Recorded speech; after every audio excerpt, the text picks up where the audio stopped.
everyone, it's Sarah from sarahannCreations.blogspot.com. So today I wanted to continue my little mini DIY wedding series and share with you how I made our wedding favors. Now if you have watched some of my previous videos, you'll know that we went with a fairly rustic themed wedding. It wasn't anything ornate or spectacular, but it was very us. And it was like warm and inviting. So I originally wanted to do like caramel apples for the wedding favors, except if you know, caramel apples are really expensive. If you get them made by someone else or if you do them yourself, the price can add up. So we actually decided to go with honey for our wedding favor. Now, forgive me, I don't have any of them made up anymore. We actually, after the wedding, instead of wasting the honey, we just used it in everyday stuff, like recipes and tea and different things like that. So I don't have one made up, but I am going to pop in a photo right now. That is what we did for our wedding favors. It was really simple and pretty inexpensive. So let me go ahead and share with you what I did. So first of all, we purchased, let me move this out of the way so you can see it. We purchased these little jars on specialtybottle.com. And I will try to remember to put a link in the down bar below. And they were only like a few cents. They were pretty inexpensive, and I think these are 2 ounces, but I'm not positive. I think they are. So we just purchased these online. We actually got way more than we needed, but it's good because I can repurpose these for things in my craft room. So once we purchased these and they arrived, we actually have a local honey company, and we just emailed them and we asked if they could fill the bottles for us. And they gave us a quote on how much per bottle it would be. All we had to do was take them in.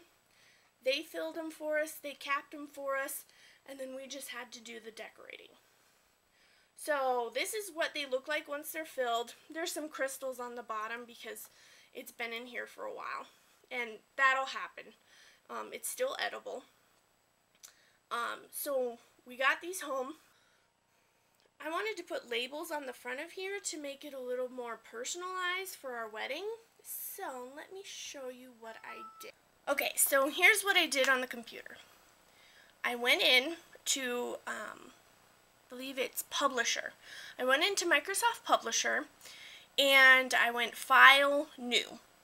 And I found the size of labels that I wanted. It matches what I had on hand.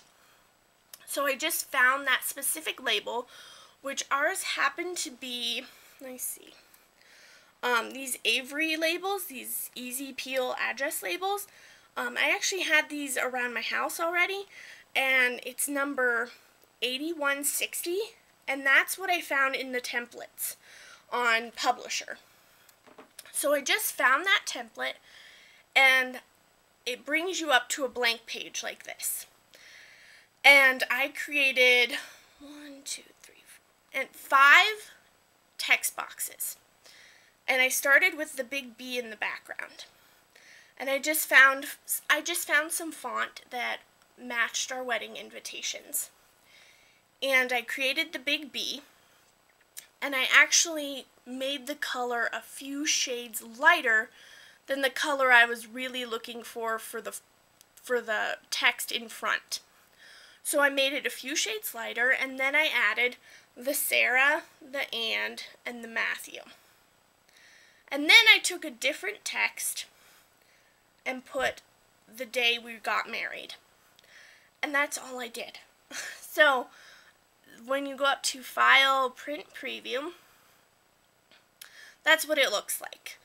It's just got 30 of those labels all ready for me to go. All I have to do is take my label sheet out of the pouch, put it into my printer, and it prints it right out. It was easy as can be. Then, once I printed that out, let me move this to the side so I can show you what my next step was. So once the labels were all printed, I had my sheet of labels with me.